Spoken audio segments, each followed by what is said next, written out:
We are live with Mr. Greg Ford. Thanks very much for coming, Greg. My pleasure. So, you are not from Australia, obviously. You want to explain a little bit about your background, where you grew up? Yeah, I was born in the UK, just outside of London, and I spent the first 21 years of my life there. And when I was 21, I came to Australia. That was in 1973, long time ago. Not by boat, though. No, I flew. Yeah. I would have come by, but it was too expensive. and so you got to Oz, and you were with your whole family, yeah? No, I wasn't. Oh, you came over by yourself? No, I didn't. I had a girlfriend at the time, and we'd only been going out for a few months. And I said, "Look, I'm thinking of going to Australia, and there's a reason for that. I was actually selling real estate in a place called Notting Hill in London, and over a period of about 3 weeks, I met three quite memorable Australians, and one of them, I believe, I've never managed to confirm this, was Screw Turner, the guy that founded Flight Centre. No way. Yeah, well, I was selling houses, or selling flats actually. Yeah. And he turned up one day, and I'm sure it's him, in a chocolate-coloured V12 E-Type Jaguar, and he said, Excellent. I'm sure he said he owned a company called Top Deck Travel, and he was probably in his late 20s or so. He was a bit older than me. And we went for a drive around in this V12 Jaguar. I showed him a few properties, and he didn't buy anything, I don't think, not from me anyway. Mm. But he was telling me about Australia and, about the weather was better and, the wages were better and the girls were better looking and all that sort of thing. And I thought, well, that sounds pretty good. And then within a few days, I met a fellow at a party who'd just been transferred from the Sydney office to work with a friend of mine I went to school with, who worked at an advertising agency called J. Walter Thompson.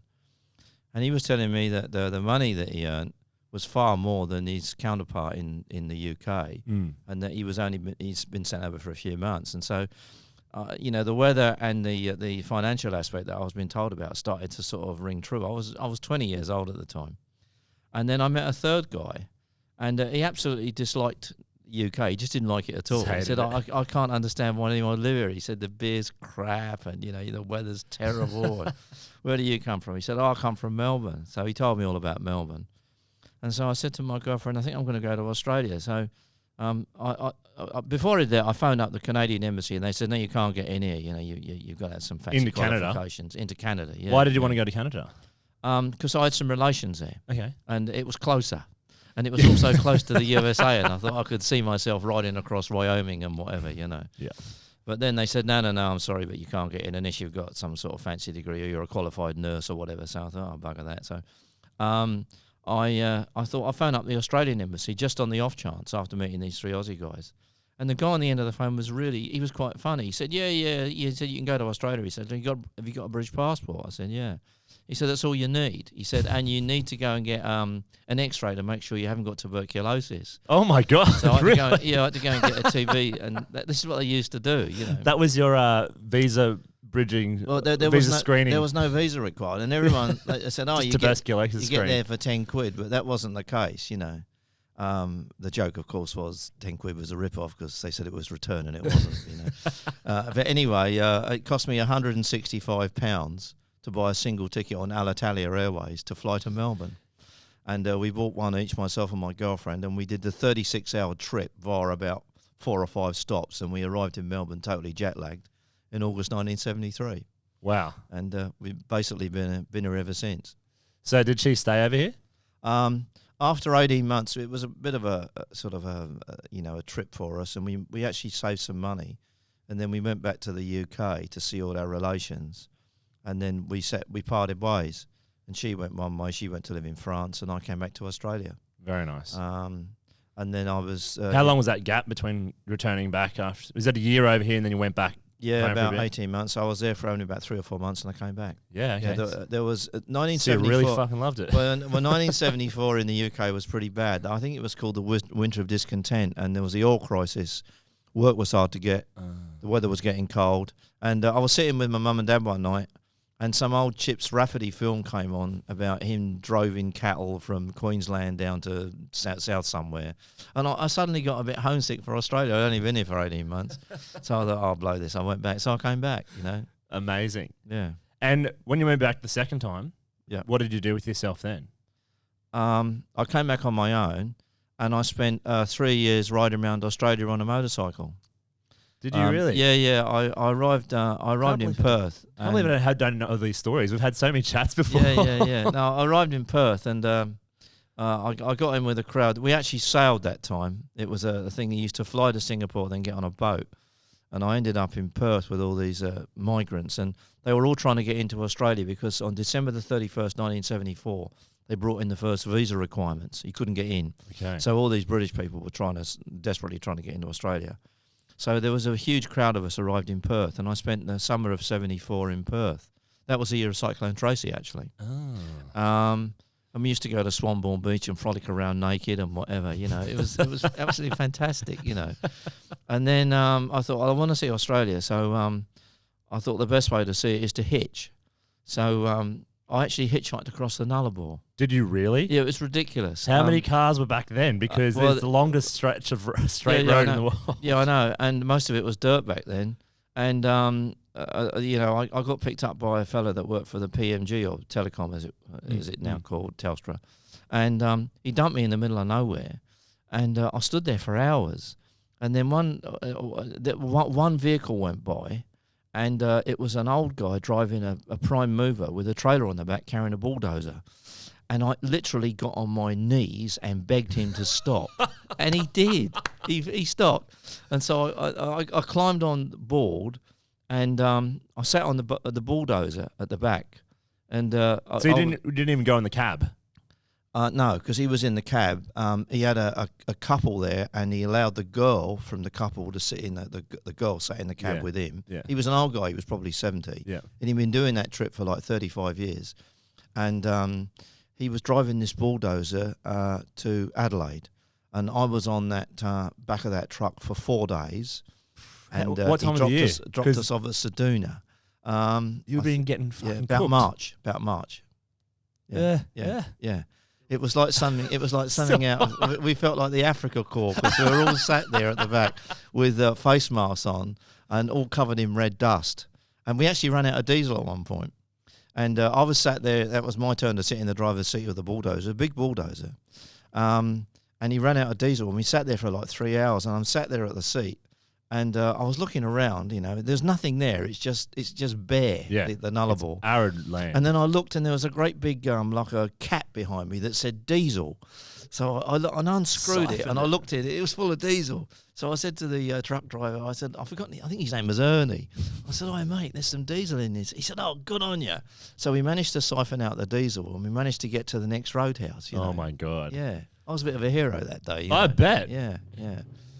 So the whole premise was to motorbike around, because you're a massive Harley Davidson but motorcycle. Not many people had Harleys back then because they were too expensive, and actually they weren't very good bikes back then. They weren't particularly reliable. So I hitchhiked right across South Australia after Seduna, and that's the first time I'd had a shower in about 4 or 5 days. Just scraped the mud off us. We had a shower in a caravan park. Red people. Yeah. And then I hitchhiked into Melbourne and stayed with some friends of mine that I'd actually worked with when I was in Melbourne in 1973. They put me up. And I got a job working as an electrical trades assistant at the Schweppes bottling plant in Tullamarine. And the money was really good.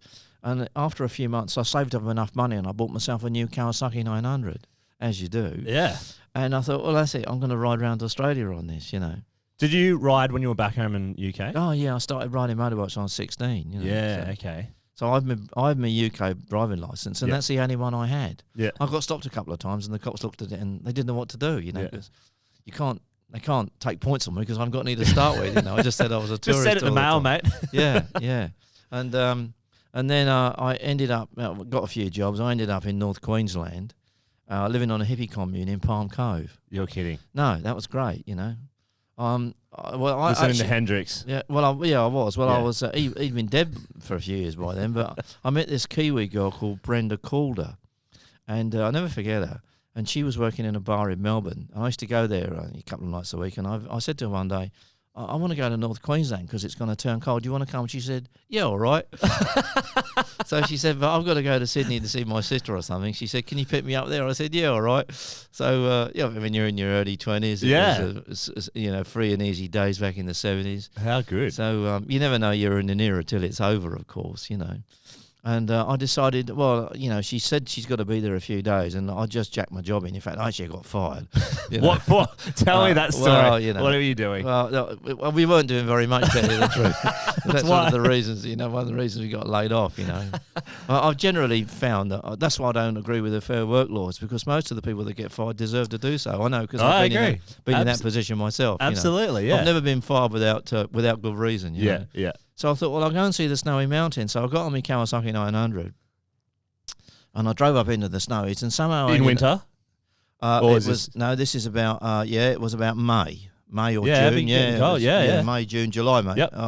About July. July's, I think, starting to get heavy. It was starting to get a bit cold, and so I ended up one night in a town called Adaminaby, which is in the Snowies. I think I've been through that town. Yeah, well, there's not a lot to remember about it, And I pitched my little one-man pup tent in the campsite, and there was just a male and female toilet and nothing else, and no one else, just me. And I wandered up to the Adaminaby Hotel, and I parked me Quacker and, my Kawasaki 900 and put everything right. So I've always been quite ordered in that regard. So I thought, right, I'll go up the pub. So I went up the pub and I got something to eat, and there was all these people, and they had a roaring fire going. It was absolutely freezing. And I got chatting to this guy, and I said to him, what do you do for a living? He said, I'm a dingo hunter. And of course, I've never even heard of that before. Well, was he taking the piss? I think he probably was, but I've never met a dingo hunter. But he looked like he could be such a thing, So anyway, we started drinking rum. I've never drunk rum before, and I realised then that rum's quite a popular drink in Australia. Yeah, Bundy rum. I got really. I've never had a very high tolerance to alcohol, and I staggered out of there at closing time. And I staggered down the main street of Adaminaby, and I crawled into my tent, only to wake up at 2:30 in the morning. I thought I was going to die of hypothermia. It was just absolutely freezing. I couldn't believe it. And I went outside, and everything was covered in frost. I mean, the tent was like a piece of cardboard. You would have been condensating up. Well, it would have been on the roof. It was Icicles. awful. I honestly thought I was going to die of, I was going to be killed by the cold. Anyway, I didn't know what to do, so I staggered across to the little Not enough toilet. rum. There wasn't enough rum in I tell you what, it was a crystal clear night, and it was absolutely freezing. It must have been like minus 15 or something. Yeah. And I went across, and I thought maybe I can sleep in the toilet, so I won't not freeze to death. So the gents' toilet door was locked. And I thought, oh, great. And I thought, oh, well, I'll just try the ladies' toilet door. And it was open. So I opened the toilet door and I closed it. I thought, well, no one's going to come in here in the middle of the night. And there was a little stool there. And I always sort of assumed that the lady that cleaned the toilets, maybe once every month, used to sit on the stool. So I sat on this little stool and I looked up. And it was almost like a religious moment. Above me was a 1-bar electric fire with a cord hanging off it. No. And I reached up. You know that bit in the Sistine Chapel where God and the fingers are about to touch, I reached up and I grabbed hold of this little white cord and I pulled it. And the fire came on. And I thought, that's it, I'm not going to die. And I sat there all night asleep on this stool, and then a man came in the morning and woke me up. It must have been about 6:30, and he said, you're not supposed to be in the ladies' toilet. I said, I've been here all night, mate. I nearly froze to death, Oh, my God. And so I managed to sort of like... What made you go into the toilet and not bang on the door of the pub or the hotel? I didn't even think of it, because the whole town was asleep. It was Everything was black, And plus, because I'd gone back to my tent, crawled inside and fallen asleep. And so when I woke up, it was 2:00 in the morning. And I couldn't believe how cold it was, And then I thought, okay, so I wasn't feeling that good. So I got on my motorbike first thing in the morning. I managed to sort of like tidy myself up a little bit. Rode into Sydney and promptly had an accident right in the middle of the Sydney Harbour Bridge. Are you kidding? No, I smashed into the back of a bus. No, I didn't. I smashed into I had a bus behind me, and I smashed into the back of a taxi, and the bus nearly ran over me. Oh, my God. Because I thought, I've never seen the Sydney Harbour Bridge, so I was looking at it, I think it had just been finished. And I was looking over the side, and there was a screecher brakes in front of me, and I grabbed a handful of front brake, and it came off, and the bike actually jumped over. They used to have curbstones up the middle of the thing, and the bike jumped over. I think they just got a concrete little rail there. Yeah, now. I think I don't know if they've still got that. You know, and my bike actually jumped over that, and it was spinning round. It got caught on the throttle. It was a Kawasaki 900. It was quite a big motorbike. And I lay there for a bit, as you do, and you think, have I lost any bark, or is everything still attached? If you've had a motorcycle, what were you accident. riding in? Like what gear? Because I had a crash helmet on, but I had a suede jacket and probably not the correct boots, and jeans. you know, just jeans. There's none of these airbag sort of like jackets like they have now. You know. And I opened my eyes and I looked up, and there was a bus parked by my head. You know, and the bloke said, "I need to run right over you," and he actually ran out and stopped the motorbike spinning round. Anyway, I met my girlfriend. We patched the bike up. I smashed the indicator and. You know, sort of. So you met your girlfriend is the girl you ran into? No. The one one I met in Melbourne. Brenda. Sorry, yeah. It's a strange thing actually, because we're talking 1975, and I was at a party. Some neighbours of mine that live on the other side of the canal where I live on Paradise Point. And they invited me to a party a few months ago, and they had all we call them the Kiwis. I don't know why they're from New Zealand, you know. And I see them every morning and wave because they're sort of at the back of my backyard. Yeah. And this girl, she told me all about Queenstown, where she came from. And I went to this party a few months ago. I was with my wife, you know. My wife knows all these crazy stories. And there was this guy there, and he must have been about my age, you know. And I said, where do you come from? He said, I come from Queenstown. I said, I had a girlfriend from Queenstown years ago. He said, have you been there? I said, no, I've never been there. And he said, I know everyone in Queenstown. I was born there. I said, yes, she was born there. He said, what's her name? I said, her name's Brenda Calder. He said, yeah, I went to school with her. She lives about 4 doors up from where I am. Oh, my God. I said, well, give her my best regards, you know. Ask her if she remembers me 45 years ago. Tell her I haven't changed a bit. You know? Almost dying on the way to pick her up. Yeah. Anyway, we got to Sydney, and she said, I've heard everyone's heading to North Queensland to escape the cold weather, because there was this huge movement of people around Australia back in those years, you know. I mean, it was basically baby boomers en masse going everywhere, you know. And so we gunned the Kawasaki 900 out of Sydney, and it took us about a week. And Wasn't damaged? It was a bit knocked around, yeah, battle scars. Yeah, a few battle scars. But it was rideable. I put a new indicator on it when I got to Brisbane and whatever. I stayed with a friend of mine's mother in Brisbane, and then we ended up in Palm Cove, and I was there for 4 months. Yeah, and actually I liked it so much that 2 years ago I bought an apartment at Palm Cove.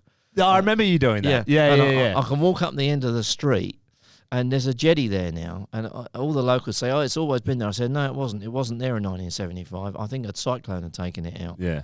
But the tree where I used to hang my towel on is still there. So when I walk up the end of the street, I still hang my towel on the same tree, you know. Is that the one where you had the caravan? No, I didn't have a caravan there. Not there? I just had my tent. There was me and a Kiwi. Explain the commune. Well, because everyone thinks of a hippie commune, and it's just like it wasn't really a commune as such. What Okay. it was the Cairns Municipal Camping and Caravan Park, right? Okay. And it got overtaken by all these sort of freaky hippies that turned up from all over the place. And there were some amazing people there. It was I think it was $9 a week for a campsite, but the place was run by this really unusual, funny little guy called Jock. And he was 5'0", and he used to walk around with his sombrero on, and everyone that lived in Cairns in those years would remember him. He was the nicest guy that you could ever meet. And his wife, they were like two little gnomes, you know, Yeah. and they lived in this little house on the caravan park. And he said, "Oh, you only got 3 tents." He said, "I'll only charge you rent for one site." So we were paying $3 a week each, you see. How good. We picked out, me and my mate Graham from Hamilton in Victoria, who I still keep in touch with, and my other Kiwi mate, Phil Chase. There was the three of us, and we camped there. And it was beautiful. You open the flap in the morning, look straight out across, the ocean through the palm trees. Anyway, I got quite friendly with Jock, you see, and I never forget this. I said to him, "Tell me, Jock," I said, "you've got such a strong Scottish accent." I said, you sound like you've been here about 5 minutes. And he said, "I'm 70. He said, "I came here when I was 15. Wow. And I said, "That's amazing." He said, "Yeah." He said, "Something strange happened to me." I said, I don't know if it's true. I said, what's that? He said, well, I came here when I was 15. That must have been about 1920 when he came here. He said, and he said, a few years ago, I had an Aussie accent. He said, then I had a stroke. And when I came to him, his Scottish accent had come No back. way. Well, I don't know if that's true, but he sounded totally Scottish. That's insane. I've heard of weird things happening like that. Yeah. It's like there's people bumping their heads, and next minute they can speak fluent French. Yeah. And they've never spoken in their life, never learned it. But I think he was telling me the truth because I chatted to his wife about it, and she still had a Scottish accent, and she said it's the strangest thing. She said, yeah, but his accent came back. And Wow. she'd actually emigrated to Australia from Scotland, and they met here. So there you go. that's insane. Yeah.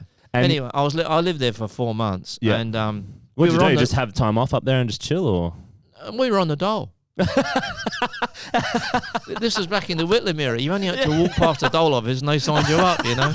That Labor government. I think I was getting $59 a week. I don't know if I'm going to put myself in the shit here, but everyone signed on, Yeah. you know, and they said, you know, why did you come here? Because there's no work. And so, well, that's the reason we come here, because there's no work. You get on the dole.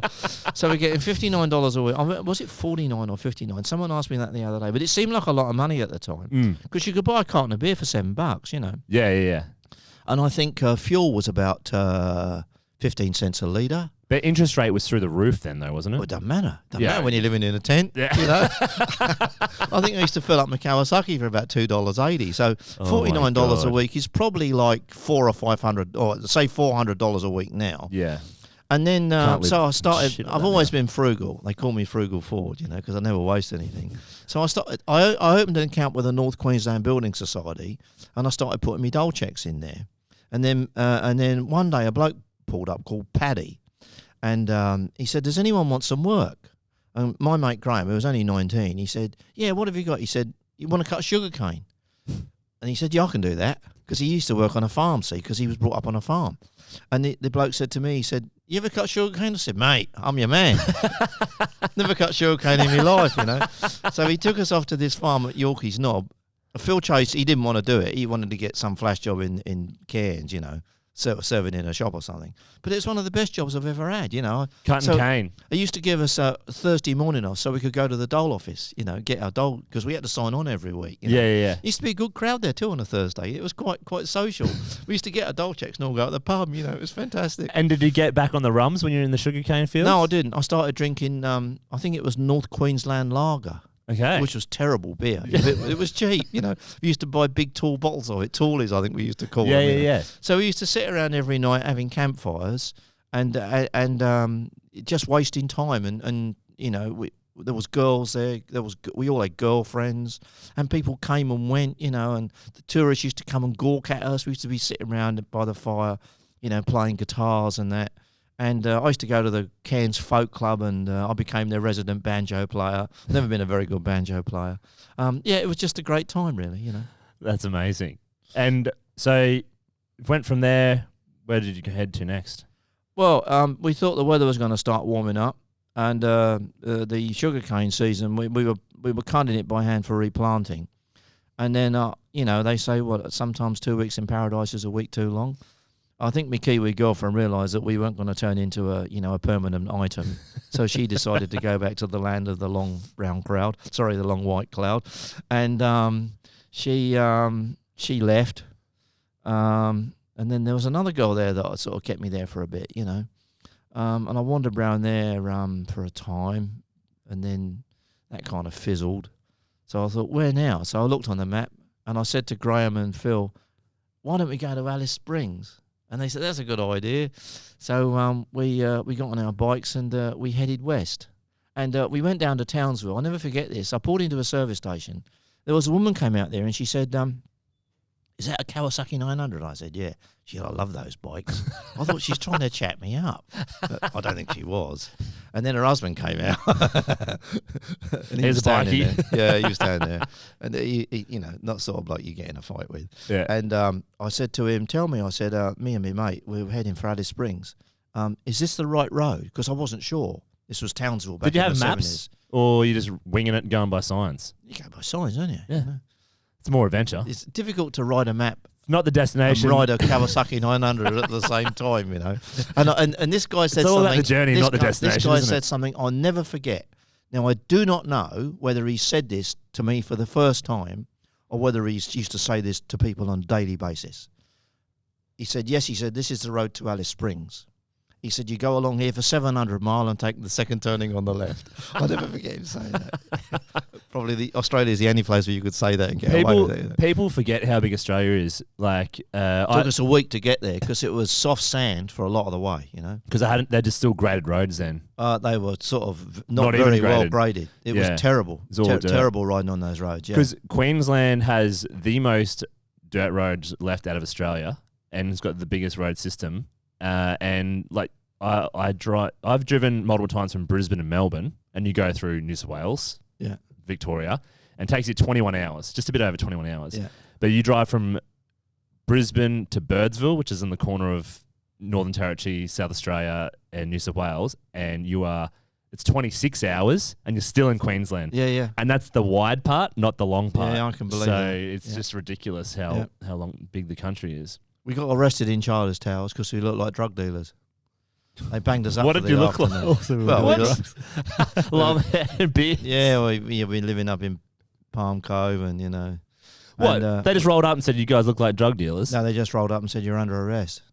Really? Yeah, suspected drug couriers. So we ended up in Charters House for the afternoon.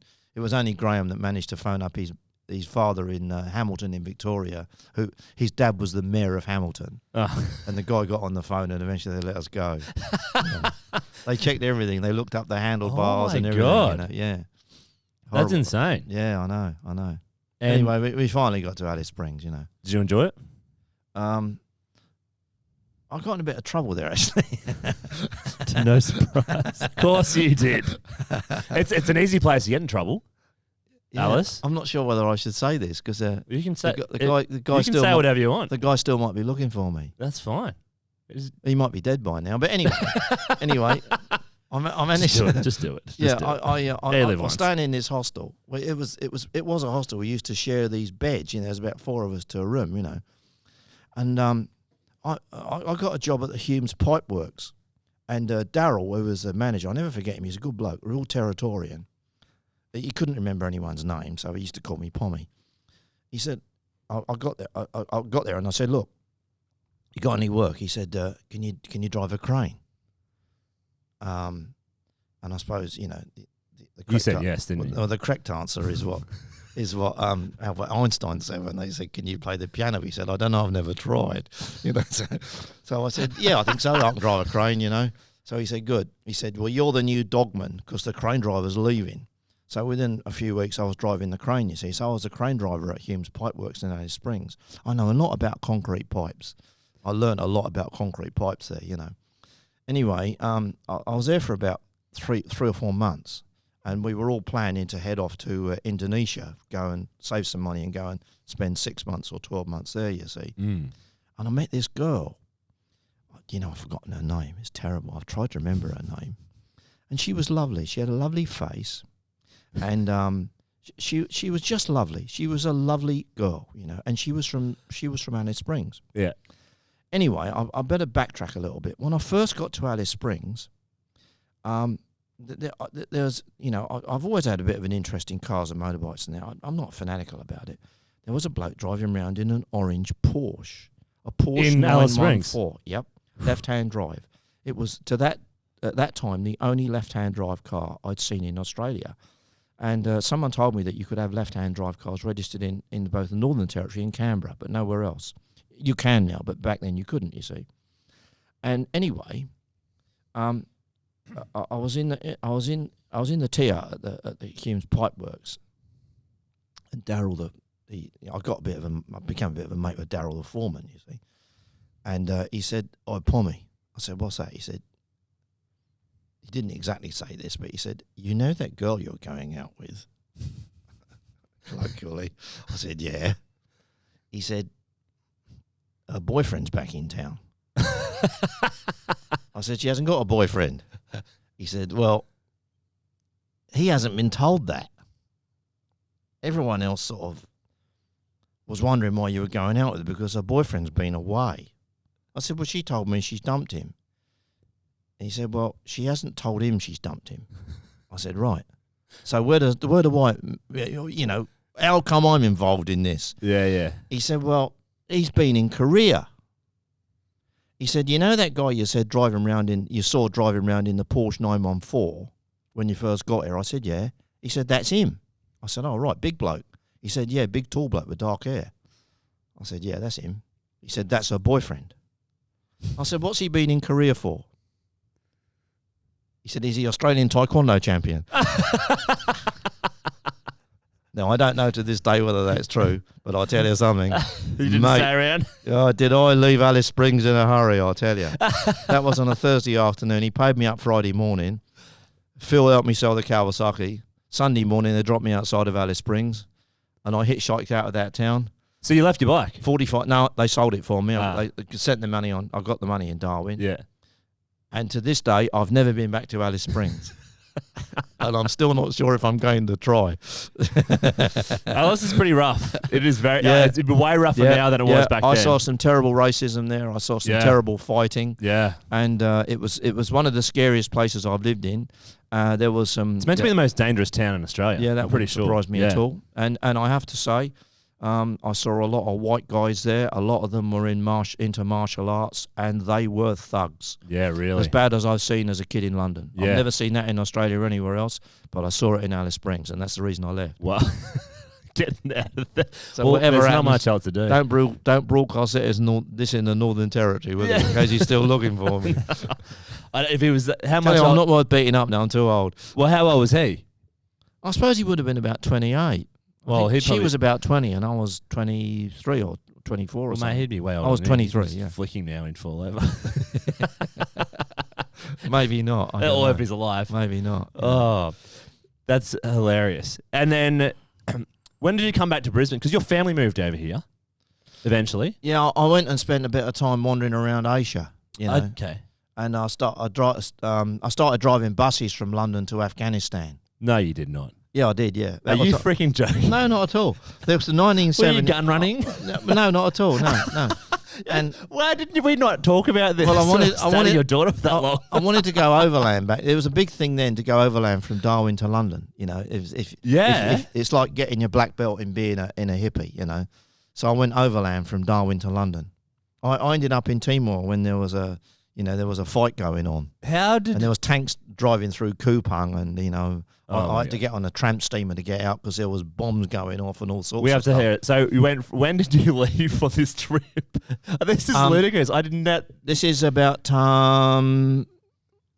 Well, I spent Christmas in Bali in 1975, so I must have left Darwin. Oh, Greg. I hitchhiked up to Darwin. In fact, I got to the Three Ways. That was the first. And the bloke turned right to go to Queensland. I was standing at the Three Ways, and a couple of strange things happened to me. Funnily enough, my neighbour, where I live now, owns the Three Ways Roadhouse.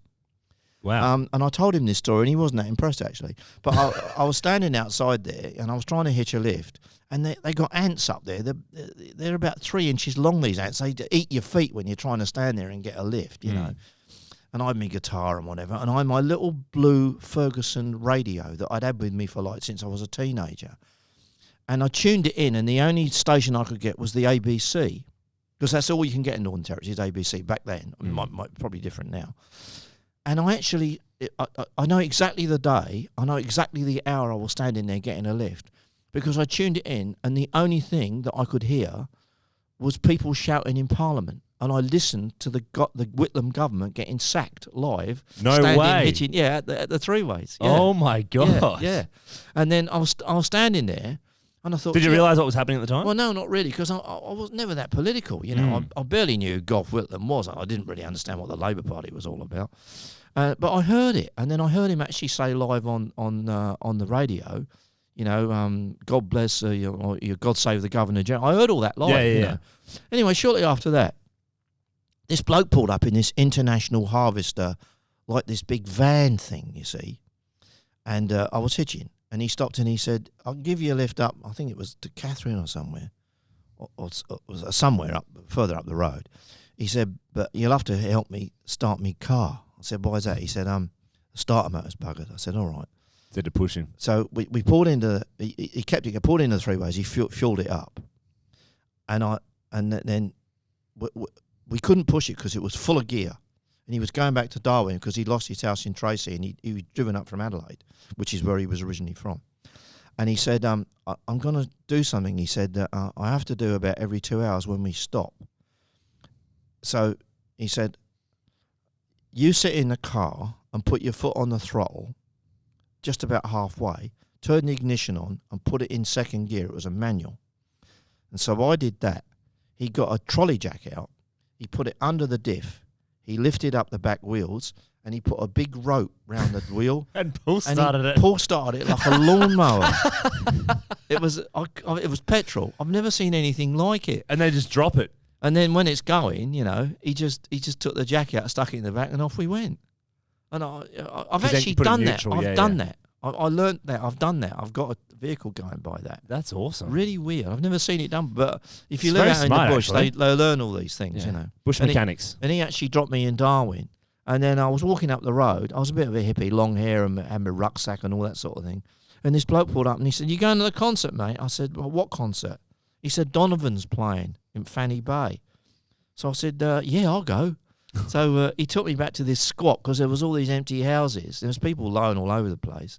And we went and watched Donovan, the Donovan Leitch, the singer. Wow. And it was packed. It was great. And the following day, I flew to Kupang in Indonesia. And it took me 12 months to get back to London. I went overland through, Thailand, Malaysia. I spent 6 weeks in Indonesia. I went to Sumatra. All sorts of weird things happened, What were some of the highlights on that trip moving back? Well, I got hepatitis A in India. I nearly died. So that was a bit of a highlight for me. They say Did you enjoy India? I really want to go there. I know Rachel's been there before. I don't know if you say you enjoy it. It changes you, Okay. And why? Why? Well, things happen to you in India that you don't forget. Like I got hepatitis A and spent 3 weeks lying in bed nearly dying, But I was always... You're the third person I met who's been in India and almost died. Yeah. I was on backpacking in Mexico and I met a guy there and they were like, I was like, I really want to go to India. He goes, me and my friend were in a small room that was, our bed was made out of hay. Yeah. And we had whatever Indian bug they had for in their stomach, and then literally they were pissing and shitting themselves for 3 days, and they literally were crawling to each other to hold each other because they thought they were going to die in a room. Yeah. No one else knew where they were.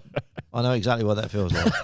and there was people there that actually helped me. I mean, I was so sick they used to carry me to the bathroom. I thought I was going to die. I was trying to write a letter to my mum and dad to say goodbye, but I actually... How old were you then? That was in Varanasi in India. I was there for about 2.5 weeks before I was strong enough to leave. And then a Japanese guy. How old were you though? I was still in my 20s, 24 or something. Yeah. A Japanese guy came in.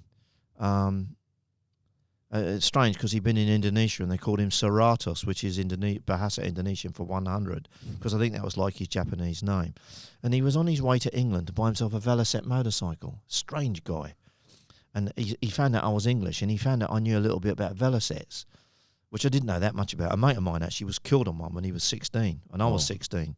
And he had the same surname as me in the same town I came from. They all thought it was me, but it wasn't. It was him. And he said to me, I said, "I've got a terrible rash on my groin." He had a fungal infection. He said, "I'm going to try and get out of the heat to see if the rash goes. I'm heading to Afghanistan. Do you want to come?" I said, "Yeah, count me in." So I was still pretty weak. And so he sort of carried our bags. And I remember we got on a pony and trap and got to the station. And then we travelled third class up as far as the Indian border. I think we got to Amritsar. And then we got buses and hitchhiked. And we finally ended up in Kabul. Amazing. And Afghanistan back then was just completely different to what it is now, obviously. Yeah, it was a great country. I loved it, And I spent quite a long time there. And I started to run out of money, and I hitchhiked through Iran, and that was a bit scary. But I met some great people, and I've got quite a soft spot for Iran. I met some very fine Iranians. Mm. I wish. What was the culture like over there? Because not many people would get to travel there. They just think of terrorism. Yeah, no, it Muslim was, extreme well, terrorists. The Shah was in charge, Yeah. and it was a more free and easy country then than I believe it is now. And I found the people to be great, and they were welcoming, and they didn't see that many foreigners. Because the cities were pretty modern as well, weren't they? They were pretty modern, yeah. It was just a nice country, I'm afraid I didn't have much luck in Turkey. I found that to be quite an aggressive country. And I've driven through it and been there quite a few times. And I have to say, I've met some lovely Turkish people, but generally that's one of the hardest countries I've ever travelled through. Really? What made it hard? I just think the culture and the people, it's hard work. Yeah, okay. It is, you know. I just never really... Not friendly? I never really gelled with Turkey. But I have to say I've met some nice Turkish people. Yeah. And then when I got back to London, I thought, there was a magic bus going, and I thought I might go and buy myself a bus and start taking all the hippies from the Australian Embassy in Sloane Square and taking them down through Europe. So I started doing that in '77. You know. So was this your first business? Not really. Well, I don't know if it was really a business. It was all cash. Hustle? I mean, It's a hustle. We used to pick them all up and then just load them all up and cross the channel and then drive down through Europe, you know. And try and avoid all the toll roads in Switzerland because they'd send you broke otherwise. And I used to go to Yugoslavia, and that was pretty good. And I was amazed how many Australians actually had houses there on the Adriatic coast. Really? They were Yugoslavians, as it was in those days, Yugoslavia. Yeah. They'd emigrated to Australia after the war. And then in the 70s, when they made their pile of money, a lot of them from Sydney, they'd actually gone back to Yugoslavia because it was such good value. And they built these big Australian colonial houses up on the hilltops overlooking the Adriatic. So like old school Queenslanders on the hill. They were, you know, the ones with all the arches, you know. Yes, We used to unkindly call them Mongolians, but, you know. And I was chatting to this car park attendant who only had one leg and this massive moustache, he's smoking a pipe. And I said, those houses up there look just like the houses we got in a place called Balkan Mills in Sydney. And he said, yeah, well, they're all from Sydney, those people. They're all Yugoslavian people that have come back and built these houses there. Holiday homes, you know. Wow. I loved Yugoslavia. It was great. Then we used to cross into Greece. So this is one trip. You just pick these people up, roll through. We used to drop people off, pick people up as we went. Yeah. Because we used to stay in all. Yeah, sometimes my girlfriend or a girlfriend or sometimes me. You know. We used to get to Afghanistan, and then sometimes we used to cross the Khyber Pass into Pakistan and go as far as Peshawar, and then turn around and come back again. Insane. That was pretty scary driving through the Khyber Pass. I know the Khyber Pass quite well, actually. Yeah, I'll tell you. Would have been spectacular views. Did you have many photos you took back then? You know, no one took many photos back then. We used to take slides. Yeah, you know, and everyone kind of lost them. You know, used to have a slide collection, Yeah. and I got a few, but not many. Yeah. And I had a little Olympus 35 camera, but I was too bloody busy to take pictures. You just don't, you know. It's not like these days. Enjoying the moment all the time. I know. I've got some pictures from back there to prove that I was there. You know, but strangely, I've always had a strange affinity to Afghanistan. And just as an aside, I actually did my family tree back in 1990. And strangely enough, you got Neanderthal into it, yeah. Yeah, what's that? I remember you telling me this. Yeah. Bit of Neanderthal. Yeah, that's right. Yeah, that was when I got my DNA checked. But I did my family tree in 1990, and it turned out that my great-great-grandfather, who never married my great-great-grandmother, incidentally, was actually Lord Roberts of Kandahar. He was in charge of the British garrison in Afghanistan. No way. In 1882 when there was a war there. So I actually sat in the British embassy once to get my visa renewed, and I felt strangely at home. And I've always liked Afghanistan, and it must have been in my blood. And I've also always liked Burma. I went to Myanmar, Burma, and I found that a fascinating country back then. And he was also there as well with the Raj, you know. So how crazy. Yeah, it is a bit weird. Yeah. That is insane. Yeah. So you packed up there, and then pretty much... When do you get back to Australia? The late 1970s, I thought, this is crazy. And, the world was in a bit of a mess back then. The Russians had invaded Afghanistan, and there was lots of trouble everywhere. And it's Cold War almost, wasn't it? The Iranian, crisis and whatever. I thought, you go back to Australia. I got my girlfriend, actually the one that I first came to Australia with. Oh, really? Yeah, got back? Yeah, we hooked up again. And I said, do you want to go out to Australia? She said, yeah, all right. And her visa had expired, actually, because they used to give you a 3-year visa. Yeah, okay. But I went into the Australian embassy, and I said, look, she's already been there. I've actually got an Australian passport, because that's the first thing I did. As soon as I could apply for an Australian passport, I did. What was the requirements back then for an Aussie passport? Got to have you got to show. Yeah, you got to be on the dole. Didn't have TV. you got no criminal record, and you just applied, and you got people that sort of looked half legitimate to vouch for you, and. I got my passport actually in Alice Springs. Yeah, so okay. I had an Australian passport. So I went marching in the Australian embassy, and there was queues of people trying to get to Australia. and we just walked up to the desk where Australians went to if they had any visa problems. And I said, well, I'll take my girlfriend back to Australia. And he said, well, yeah, has she been there? I said, yeah. And they got her passport and they saw the stamps. And they said, well, it's over 3 years. And they said, oh, it doesn't matter. So they just stamped her in. That never happened these days. So we just got on the plane and came back to Australia. You know? Oh, my God. All that sort of stuff back then was all laid back and free and easy. And people were Well, human and easy to deal in. with. Now the world is full of bloody petty bureaucrats and it drives me nuts, you know. Mm-hmm. And we all have to suffer the consequences, you know. So there you go. We came back to Australia and I got a job in Sydney selling real estate.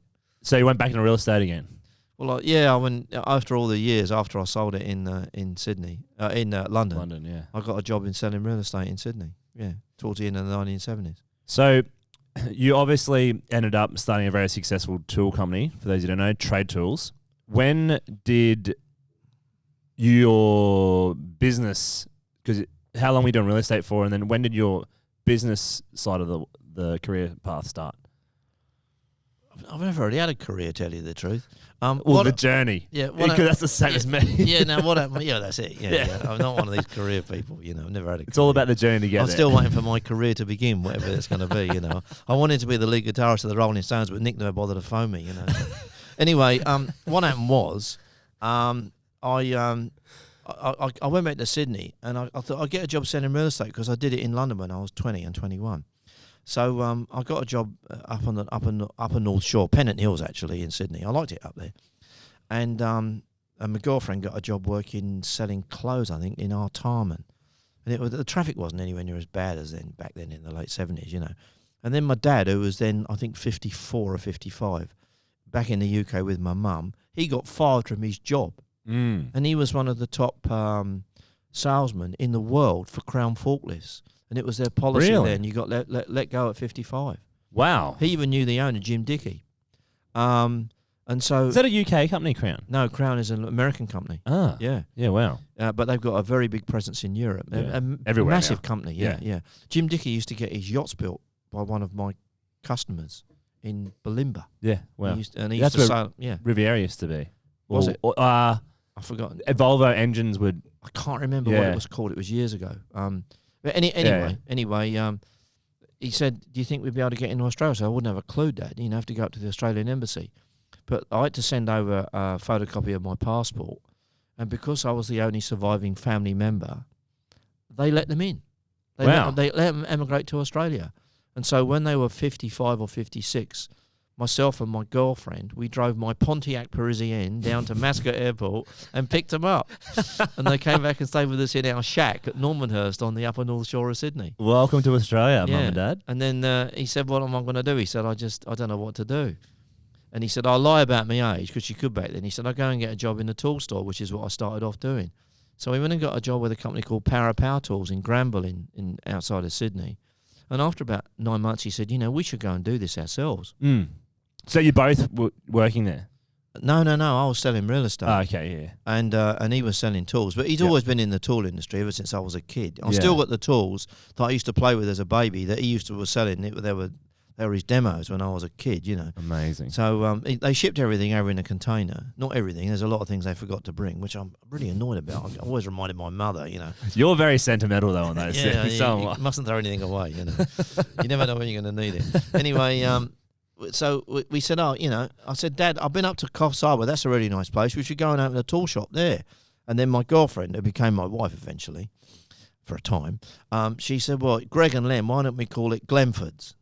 And I said, yeah, that's a good idea, so we call it that. So the old man liked that idea. The old man was Welsh, by the way, so we had to try and use words that he could pronounce, Everyone thought he was Dutch, because he used to say, I can't figure it out. You're a Pommy and your old man's Dutch. Figure that out. I said, don't go. He's not Dutch, mate. He's Welsh. All a bit confusing. Anyway, he's Welsh, but I can speak more Welsh than he could, believe it or not. Anyway, we actually all packed up the cars. We sold our houses. They built a house in Sydney, and I built a house, and we sold it, and we made some money because there was a real estate boom. And I think we had $35,000 or $40,000 each, which was a lot of money back then.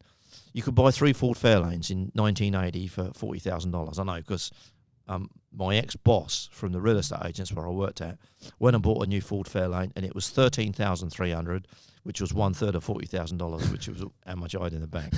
Plus I had a car. Yeah. So we cruised up to Coffs Harbour, and we were driving around Coffs, and I thought, I'm going to live at Bellingen. I'm going to live the real laid-back lifestyle. Beautiful there. Yeah, it's beautiful there, and it was just ideal. And then we drove around Coffs, and 2 weeks earlier, Coffs Harbour Power Tools had opened, and that was it. We thought, that's it. We're not prepared to go in against them. So the old man said, I was in the army with a bloke that lives in a place called Nerang, which I think is near Brisbane. His name's Doug Broomfield. So so we said, oh, we'll go there then, you know. So we just, you know, because I've always been a bit of a gypsy. Yeah. So we just headed up to Queensland and stayed with the Broomfields. And then we opened our first store in Slates Creek in 1980. Wow. So there you go. Mental. That's how we got in the tool industry. The first year we made $543 profit. Profit. Yeah. Yeah. But you'd, $543. so when you entered the market in the tool industry, was it because obviously the population was way different? There was all the building, because you have all the trades as well. They probably weren't as mature. Like, what was business like in that industry? It was hard. Yeah. Because there was quite a lot of small operators, and they've been going for a long time. They used to work on very thin margins.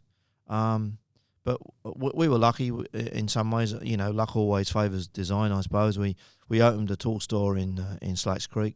My dad was a good salesman, and he was quite likeable, actually. And there was me, my mum, my dad, and Gwendolyn, my ex-wife. She was working for Cadie's as a window dresser. And we used to live on her wage some of the time. And we had this shop. We used to pay $200 a week rent. And I just think we were trying to do the right thing. People kind of warmed to us, you know. They thought we were a bit odd. How did you get the capital to start? Just all your savings? Yeah, we had $40,000. I think I had $36,000, and the old man had $40,000 between us. We had $80,000 between us, and a couple of cars and some furniture. And we put everything we could into that, and we just started trading. And you know, we were given accounts, small credit limits, and we started buying gear and trying to sell it before the bills became due. Yeah. But looking back, it was rather precarious. But when you're 28, you don't give a damn. You think, oh, well, if it all falls apart, it doesn't matter, you know. And the old man, he didn't really care about that sort of thing. He just said, oh, we'll give it a go, you know. I mean, he'd been in a tank corps in the war. He was a pretty tough old bugger. So, you know, he didn't really care too much. My mother used to freak out all the time, you know. Yeah, this is nothing compared to rolling in a tank with people shooting at you. Yeah, that's right. Yeah. Puts a bit of perspective on things. Yeah, it does. And so it took us a couple of years, and then I realised that we had a reasonably good business. And that we were What made you think you had a good business? Well, we started making reasonable money. Mm. And we both bought land. I bought 10 acres at Pimpamar. I can't believe it. I bought 10 acres of land at Pimpamar in 1980, the end of 1980, for $19,750. 1.5 times the price of a Ford Fairlane. And I always go back and use the Ford Fairlane benchmark as what everything cost, you know. And I built a house for $24,000. And the old man bought some, mum and dad, they bought a block of land at Oxenford, and they built a house. That house is still there. My house got knocked down, actually. It's all been subdivided now. Yeah, wow. And you know, there was a bit of a building boom. A lot of people were moving up from Sydney and Melbourne because real estate was cheap. Mm. And we were part of that migration north, you know. And, you know, a lot of people that we met are still my customers. Yeah. I've still got the same customers in many regards that we had back in 1980, 81. That's we insane. kept them all that time. Why do you think they're still with you? Because that's huge. I don't know, really. You know, we try and do the right thing, and I think they realise that, you know. I think there's a bit of nostalgia there too. Yeah, we try and do the right thing. You know, we never were in it for the money. We were in it for, we didn't want the drudgery of corporate life. We wanted to be free. Or we wanted to be our own boss. Or we wanted to try and do the right thing. Yeah. You know? And Queensland has been good to us. So there you go. Well, Australia's been good to us generally, you know. So when did you start to expand the business? Well, and what were some of the funny stories you had from doing that? Because growing businesses are freaking hilarious and stressful and fun thing to do.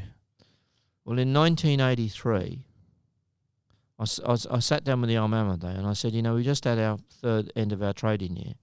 I said, do you realise we're earning $1,500 a week each? And he was stunned, you know. And we were paying our bills on time. We didn't really owe anyone any money.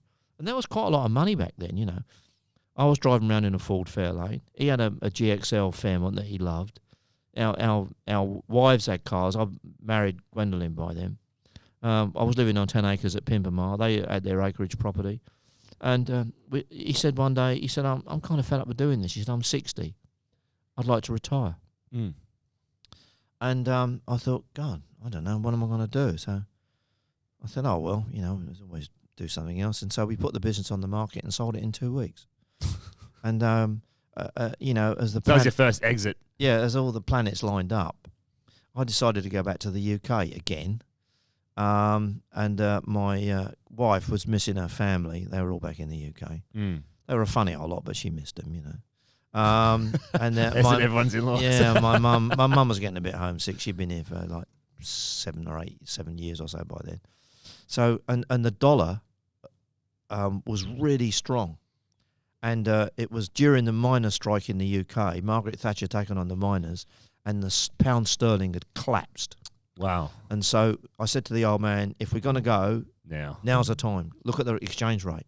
So we went to the UK and we were buying £1 for one pound. We were getting 70 pence to the dollar. And so we went to the UK. My father bought himself a hotel in his native Wales called the Carlton Guest House. Amazing. And I went into sheep farming. I bought a sheep farm. In Wales? In the Brecon Beacons in Wales, yeah. Is that where near, I think it was your auntie or... That's right. You went to Merthyr Tydfil, but I bought a sheep farm outside of Abergavenny in the middle of the Brecon Beacons. Why did you buy a sheep farm? Well, I'd seen a series on TV about a guy that lived in the middle of the Welsh mountains, and I thought, I wouldn't mind trying that, have a few sheep, walk up the pub, learn a bit of Welsh. But what I forgot to... really take into account was the brutal winters. Yeah. I'm absolutely over being cold, Yeah. I spent the first 20 years of my life freezing my balls off, being in the UK, and I'd gone back to it. I absolutely love Wales because I used to go there as a country. kid. It's beautiful country. Yeah, stunning. And it's full of very strange people. It really is, dragons and castles. It really is. And I loved it, especially back then. But after 2.5 years, I said to my missus, I don't know what I'm going to do. We're not making any money with sheep. How was sheep farming life? Terrible. Have many mountain oysters? Yeah, there is. Even our chickens, we couldn't find out where the eggs were laid. One winter, it was -20, and our water froze. And we had to go and stay with her parents up in the UK, up in England, near London, because we just couldn't get the place warm. It was just terrible. And there were snowdrifts everywhere. We only just managed to get out the mountains. The old man was flat out. He bought this guest house, and I was there the first night. I did some work in the guest house because I'm not too bad at building stuff, and I did some plumbing work and electrical work, all illegal, of course. Mm. And then one night I said, you got all these people out the front. Have you want to go out? So I put the vacancy sign out. And within a couple of weeks, these Australians started to turn up because it's famous for walking, you see. And there's all these quite highly educated Australians that go to walk in the Brecon Beacons and whatever.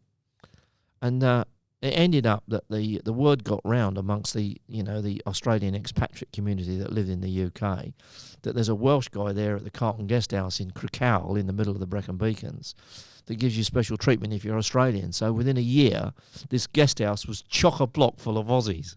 And my old man was homesick for Australia. I never thought I'd see it. Really? He couldn't wait to get back here. How big was the hotel? I think we had 11 bedrooms. Yeah, okay. And there was people stuffed all over the place, And it was so busy. My mother said, I can't do this any longer. She said, it's hard work. I can't do this. And so the old man said, well, do you want to sell it? And I said, have you looked at the exchange rate?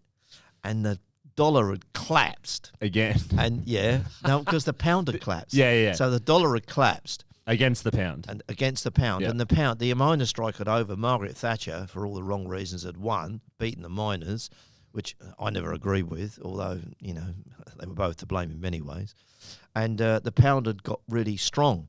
So we all decided to return to Australia. Because, by doing so, we doubled the money that we left with because of the exchange rate.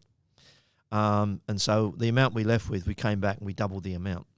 Unreal. We all bought nice houses and we set ourselves up. Yeah. And then we wondered what to do, and I thought, I might as well open. How long over what time period? 3 years. 3 years. Yeah. So it's pretty quick. Yeah. It seemed like a long time, but I was in Wales, for over 2 years. What happened to your sheep? That went with the property. Okay. I Did could you never- have it? I Did could you never- cycle them, or were they wool sheep? I could never find them anyway. I'm never even quite sure which sheep were mine, because mainly the people next door were proper sheep farmers. He was actually from America. He married the sheep farmer's daughter after the war and stayed there. He must have been in his 80s, and he really looked after him. I didn't really know what I was doing. Just bring that down a bit more, Greg. Just bring it down. Yeah, there you go. Perfect. Yeah. So that was my sheep farming career at an end. And so we got on the plane, and in early 1987, we flew back to Australia. And then I didn't know what to do, so I thought, I might as well start a tool company. Again. Yeah, so I started it on my own. Mum and Dad were still selling the guest house. Yep. And he didn't want to go back into the tool industry. He eventually did.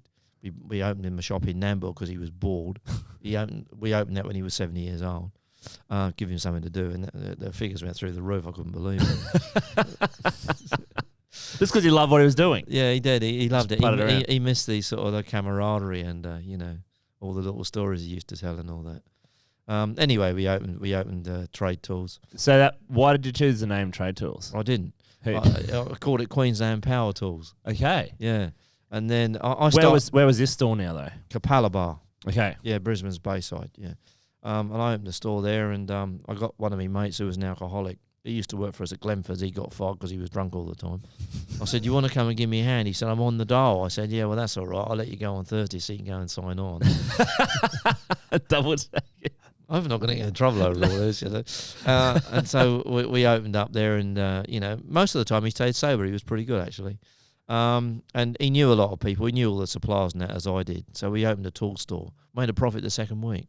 Awesome. Yeah, we just picked up from where we left off. What was the difference? Because most people just leverage up and just get in so much debt, or they overspend on their setups. Like, what was your strategy that you learnt from the stores before? Well, I put $24,000 in the trading account and ordered a load of stock.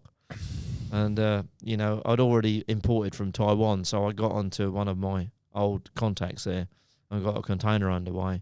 And so within 2 years, we had a very successful business. Yep. And then we opened our second store in 89, our third store in 1990, fourth store in 91. We just keep, but we lease those stores. But as the years rolled on, we started making some money. We started buying all our real estate. Yeah, you said that was a game changer. Yeah, it is.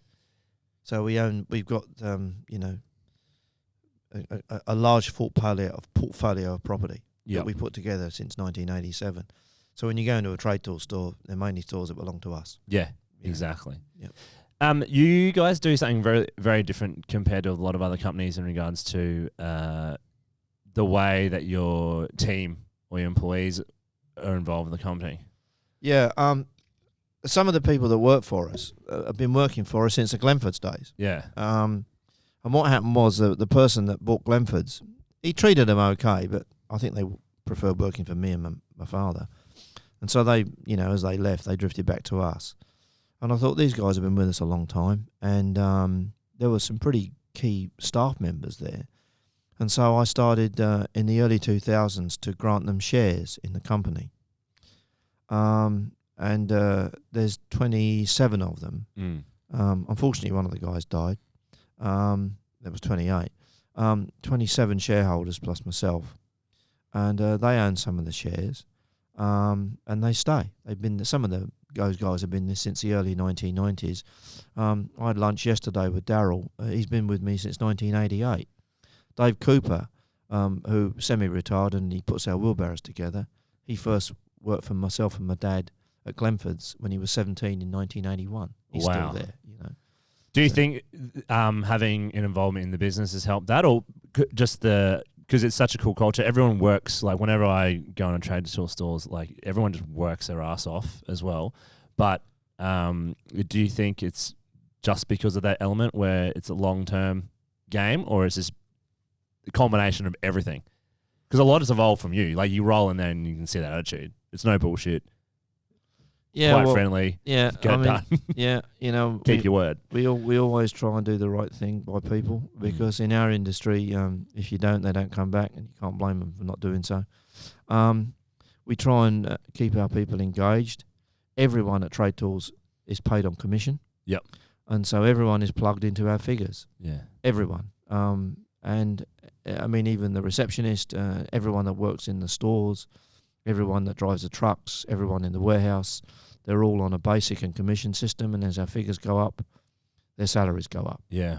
And we are one of the fortunate businesses. I know many haven't, they've had the opposite sort of effect. But since COVID hit, we've had a massive increase in turnover, to the tune of 40%. Yeah. Just incredible, yeah.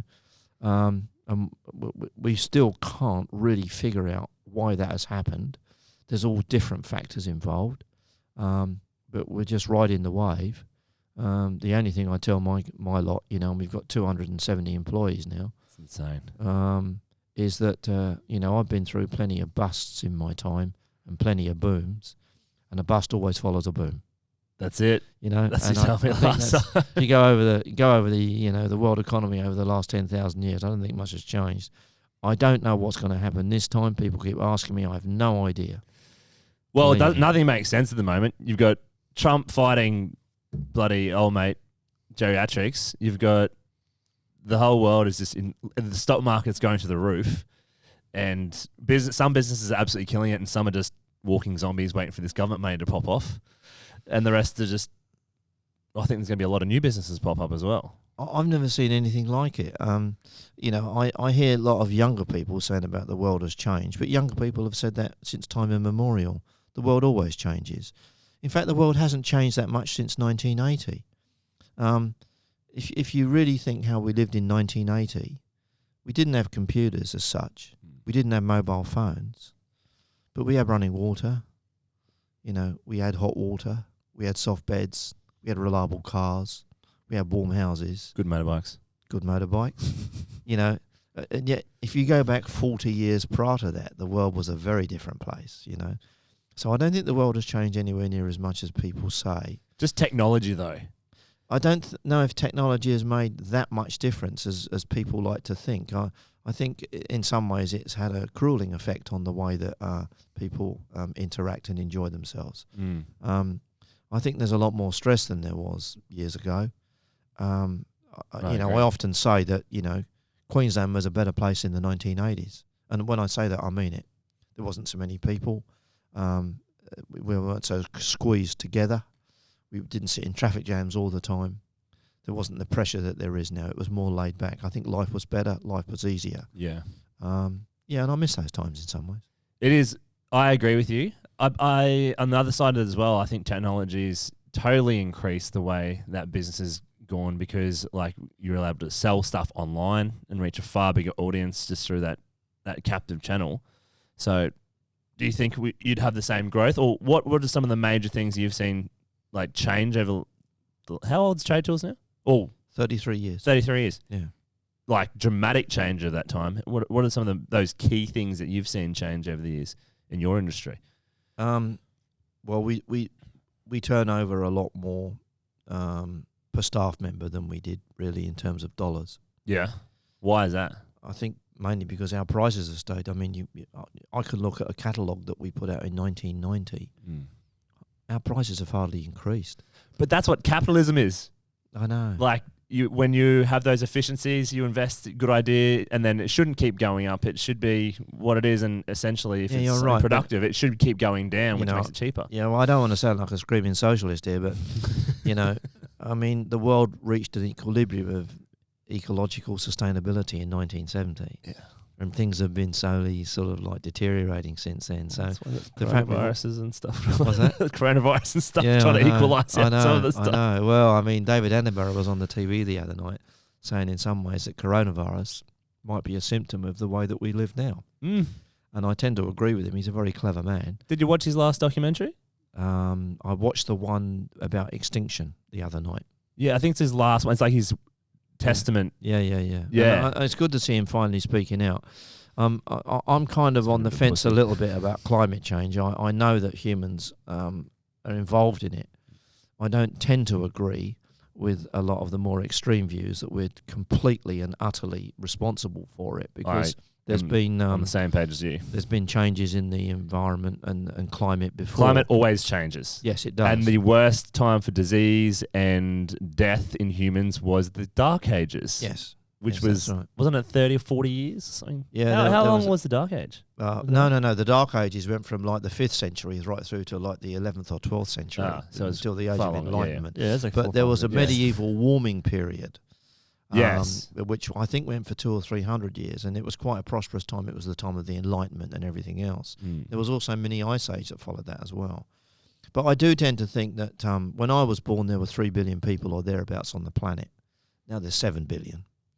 And I think, you just, everywhere you go, you think, there's just too many of us. Yeah. It's just as simple as that. And you see these massive landfill sites, and you see the wastage that takes place. And I mean, even, technology wastage, you see everything just being trashed, and you think, this can't go on like this. You just can't, Bringing it back to tools, do you find that as well with, like, power tools and equipment? Because some of that stuff has got, like, it's really well made, but you have someone will go like, I need to do a tax write-off, buy some new tools, and they throw the old ones out, or all that type of stuff.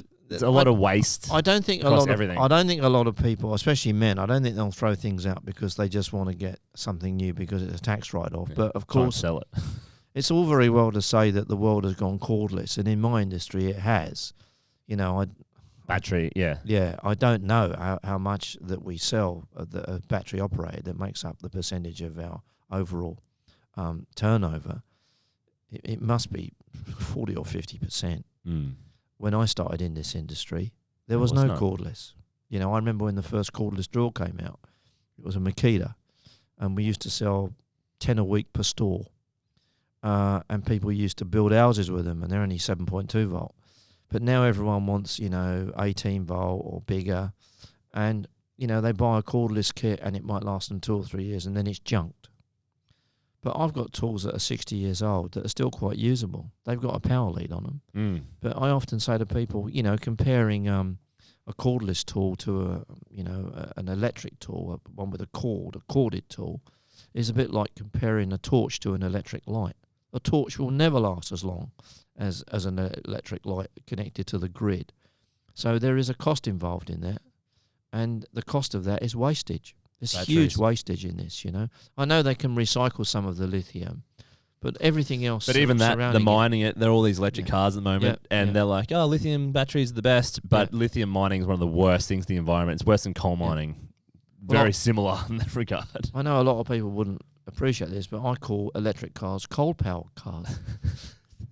To elaborate. They are, aren't they? I mean, they're primarily powered by coal. Yeah, because you plug them in from a coal to station. A coal-powered power station. Well, this is why they need to move into nuclear power. Because I was talking to a friend, and even my brother-in-law, because he's explosive bombs expert in the US Navy. Yeah.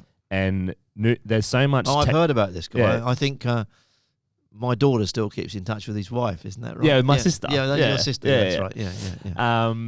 For everyone who doesn't know, I used to date Greg's daughter. Yeah. So, and we were talking about nuclear technology, and literally, it's nothing what it used to be, like the big old school power stations where Chernobyl happens or whatever. It's super, super efficient. Yep. There's no wastage. I think it's called thorium nuclear technology. And instead of uranium and they're burning down the outer core, once that core is depleted, the whole internal's good still, but the outside is depleted.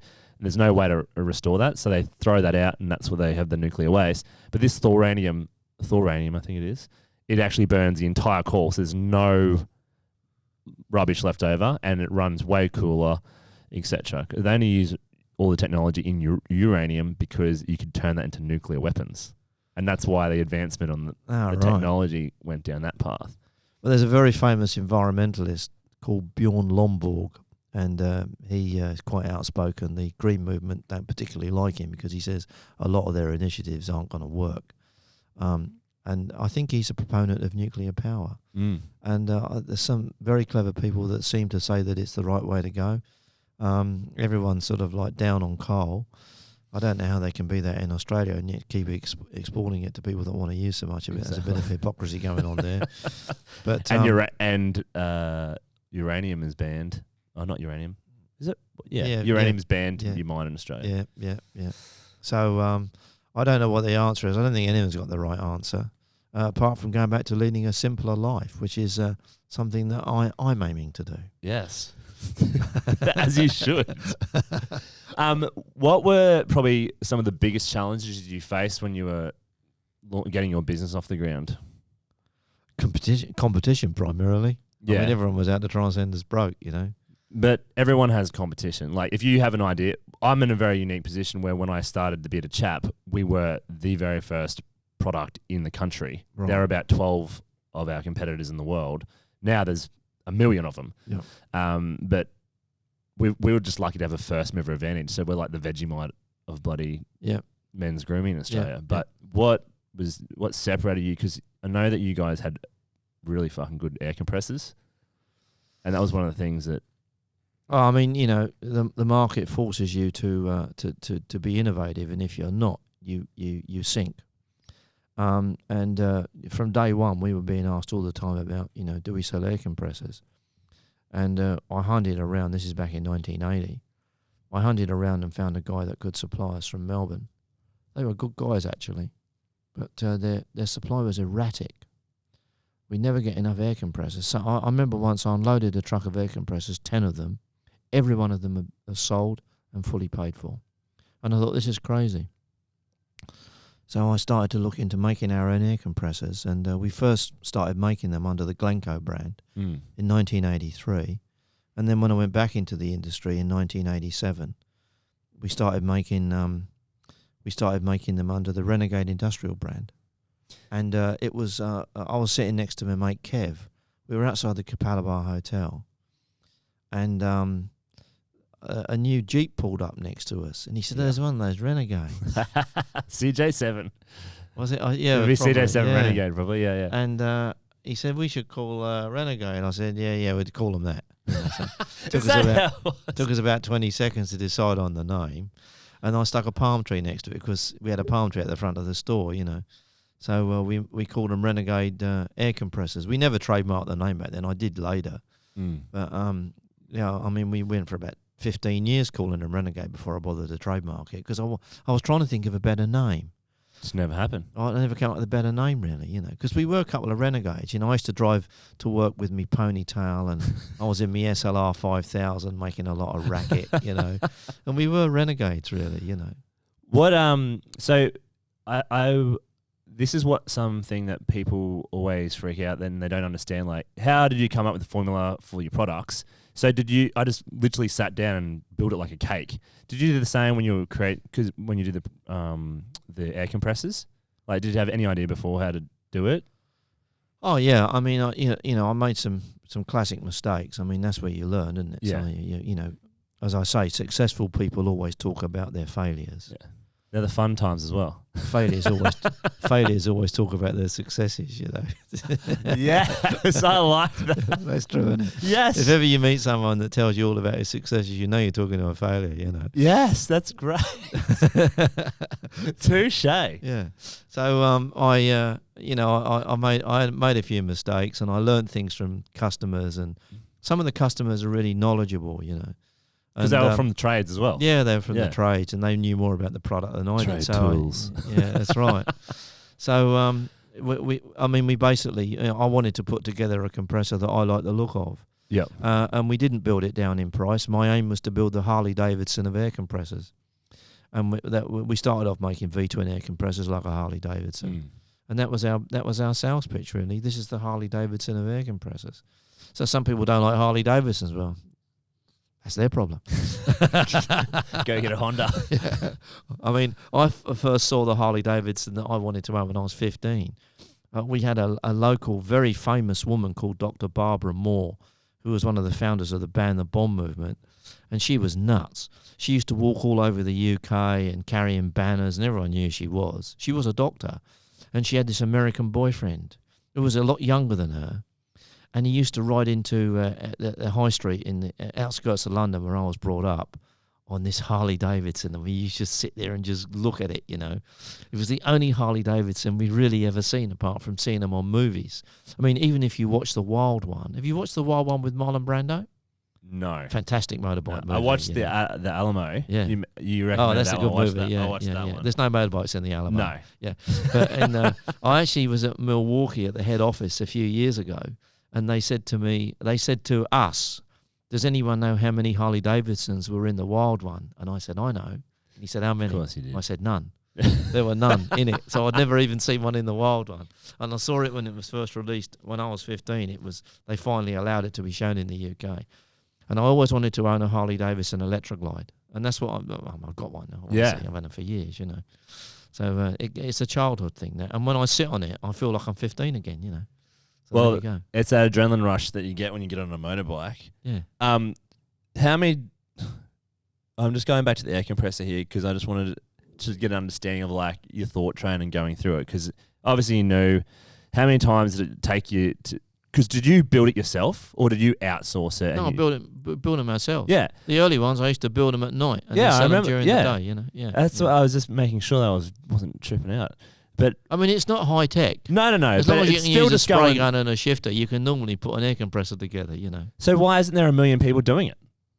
And why did you choose that engine? Like, But there isn't that many people. I think we're the only people in Queensland that build air compressors now. I'm pretty sure you are. Yeah, Everything else is imported. I think they've shipped it all overseas, but I refuse to do that, you know. Yeah. We want to make a locally made product. So That's exactly you the know, same we as make us. them down on the Gold Coast, you know. Exactly the same as us. We make and sell between 200 and 300 units a month still. Amazing. I don't know where they all go. According to my reckoning, don't every know- Queenslander should own about 2 air compressors by now. You know? Mate, every single bloody back of a ute, Yeah. it's a Renegade air compressor. Yeah. And then you see a Trade Tools Yeah. bloody thing. The funny thing was, and until I started... Every time it's not a Renegade, you know they're a pretend. Right? It's like every other brand in Australia that tries to use a bit, or is once our customer. It's exactly the same. Yeah. But So remember that if you're listening to this, if you haven't got a Renegade, mate, you're a pretend tradesman. You know? Didn't do that from me. that's a sales tax right there. No, but literally, like 98% of utes I'll drive past, Yeah. if it's a trade, will have a Renegade. Is it that low, is it? I thought it was higher. 98. Than Come Yeah. on, mate. That's a bit. And in Queensland as well. Like, because you own the Queensland market. I always laugh at all the other competitors of yours. We're not even going to say their name because we had a chat with one of our other guests, and we're like, we never talk about the competitors because everyone always goes and looks them up. Yeah. But you own the Queensland market. Why do you think there's just such a passion behind Trade Tools in Queensland? Because it's really ingrained. Like, you guys have fanatical customers, been there since the start. Because this is a whole other thing that you can't train in building a brand. Look, I don't know if that's true. I don't know if we do own the Queensland market. We do have some quite strong competitors, and I'm never complacent about them. And I always think, you know, I'm not one of these capitalist people that think you should try and own a complete market and burn everyone else out. Everyone should be able to make a living. And I think that comes through with what we say, you know, and the way we act. We're not out to try and send anyone broke. They don't need our help. They can manage to do it on their own. I watched it and I thought, I cannot believe, you know, that you can run such a bad business. And some businesses they're still in business in spite of themselves. It's just incredible, you know. I mean, I went to a tool shop just over the border not that long ago, and they were selling a product they had $200 on it, and we have it in stock for $79.90, and we sell it on special for $59.90. And I said, "Do you sell that many?" He said, "No." And I thought, oh, you know, I'm getting all your business, bro. He didn't actually say to me, "Well, how come you sell so many?" You know, I just look at people sometimes and I think I cannot understand how they're still in business, but they're there in spite of themselves, you know. Mm. And I never overestimate my competition either. Some of them are quite smart, but most of them aren't. You know, I am continually amazed how normal most people are, and how not bright a lot of people are. You know. Yeah. Well, that's one of the things that we try to always do as well. Is like we're just like our customers. Like, I'm a normal person, just like them. What about because you tried to go interstate for a little bit as well? Yeah. and didn't really work out as the same result as up We here. are interstate. We have a You still store. have- We have a store in Tweed Heads. Just You could walk to it from Queensland. well, you're probably banned from there during COVID. I'm talking about the one in Melbourne, the Victorian one. We just hated it down there. Was it because you had all the same stuff? You moved some local We stuff. we opened a store in Dandenong. Yeah. It was my stupid idea. Tell us the story. Well, because I lived in Melbourne when I first came to Australia. Yes. We're talking 47 years ago, and This is a fairly story. I still got a street map of Melbourne from 1973. So I sort of thought, well, Dandenong's a good area. There's lots of factories around there, and everyone knows Dandenong. So we'll open a store there, not realising there was already 15 tool stores there. Some of them have been there since almost the day after Cook got here. Anyway, we opened up there. And it helps actually if you can speak Afghani in Dandenong. Really? It's a very Actually, I've had a lot of Afghani Uber drivers when I used to fly down there, and they're awesome people. Yeah, no, I love Afghanis. They're great. They always tell me how good their food is. Yeah, and we had quite a large Afghan. They do have good food Yes. too. And Dandenong is the best place if you want to buy international food. There's nowhere else like it. Have to go down there. So Dandenong Shopping Centre. Yeah, you know, got to go next time I'm in Melbourne. When we helps if you fly. can speak It's Hindi. been locked down for the last 6 months. Helps if you can speak Well, Urdu, Pushtu, and Hindi. To get around there. But I love going down there. But we just couldn't crack it. They couldn't get their head around what we were doing, and our turnover actually wasn't bad. And everyone down there that's got tool stores thought our turnover was quite good, but it was about half to a third of what we're used to doing in our tool stores in Queensland. And we only went down there to test the waters. And after 5 years, I just couldn't get anyone to go there. Because you were they were all Queensland original OG Trade Tools employees or team members going down there. Hey, yeah. Why didn't you hire anyone local down there? We did. Oh, okay. And they all wanted to come to Queensland. In fact, two of them that work for us now work for us in Queensland. No way. Yeah. Wow. Yeah. That's so bizarre. So most people that live down there seem to dream about coming to Queensland. And a lot That's of what the they're all doing customers at the moment, there, aren't they? A lot of the customers there that we had said, I was in Queensland. I went to a trade tool store, and I aim to move there one day. Wow. So when you hear this all the time, and then you walk around Dandenong, which I have to say is not the prettiest place in Australia to visit, and then you put up with the weather and the politics and the toll roads, and you think, oh, do I really want to be here, And eventually we said, no, let's forget this. And so we didn't actually close our Dandenong store. We moved it. Okay. We moved it to Brendale in Queensland. I bought the ex-Home Hardware store over there, and as our lease was about to expire, and we just shipped everything from Dandenong to Brendale. So we moved our store. Oh my God. And but the problem was that no one wanted to stay there. That was it. Nobody wanted to stay there. We had a flat there. Nobody wanted to stay there. It was cold. It was noisy. It was. We just didn't like it. That We is. just didn't like it. And let me just qualify Melbourne. When I first went to Melbourne, I was 21 years old, and it was 1973, and I thought it was a beautiful city. Yeah. And I loved it. I still think the centre is. Well, I remember it back then, and I've said this to a lot of Victorians. I said, look, take me back to 1973. I'd live there tomorrow. But I don't like what it's become. No. I can't stand the toll roads. I can't stand the traffic. I can't stand what they've done to the city. You can't park anywhere. I mean, people say that about Brisbane, and they're right. It's getting there. The only time I go to Brisbane is to go to a trade tool store because I know I'm going to get a place to park. I generally live on the Gold Coast in northern New South Wales. I'm at an age now where I can't put up with traffic or queues or too many people. So, that actually, I've always been a bit like that. But Melbourne, in many ways, is that to me. It's not London. Yeah. It's not Sydney. It's Melbourne, and it's not the Melbourne I remember. Yeah. Whereas I can go to Sydney, I've always liked the town, and I feel somehow at home there. Yeah.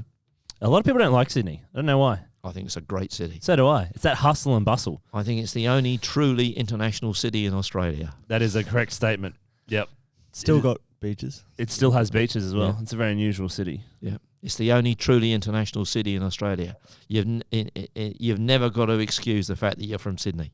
No. You've never got to tell people, about Sydney. They know. Yeah. You can go to anywhere in the world. I'm from Sydney. That's all you need to say. Yep. Whereas if you're from Melbourne, we have a horse race. This is true. And we have trams and other incredibly exciting things. You know? Well, Brisbane's actually getting a bit of a rank on, but it was still we don't have anything. We're the brown snake.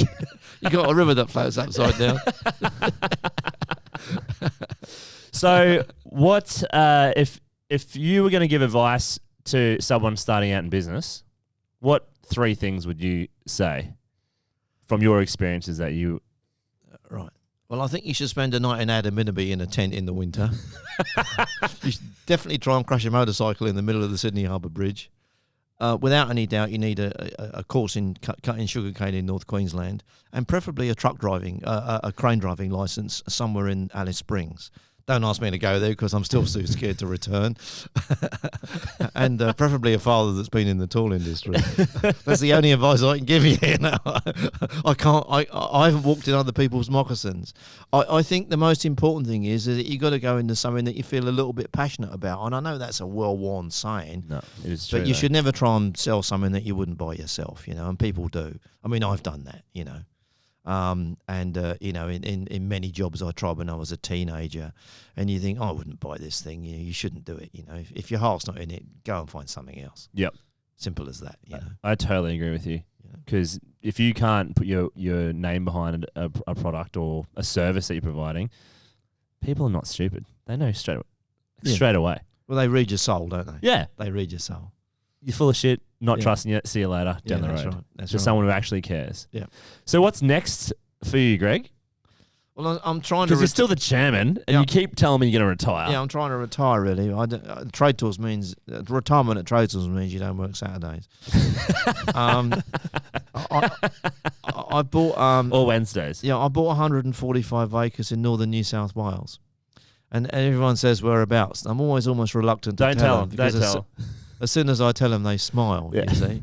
But I'm going to build a bit of a shack there and put up a shed and stick my trail bike there and a tractor and go and spend a bit of time, wandering around, becoming meditative and contemplating my navel and hopefully driving through some lovely countryside and sitting on beaches and having nice lunches, Amazing. Yeah.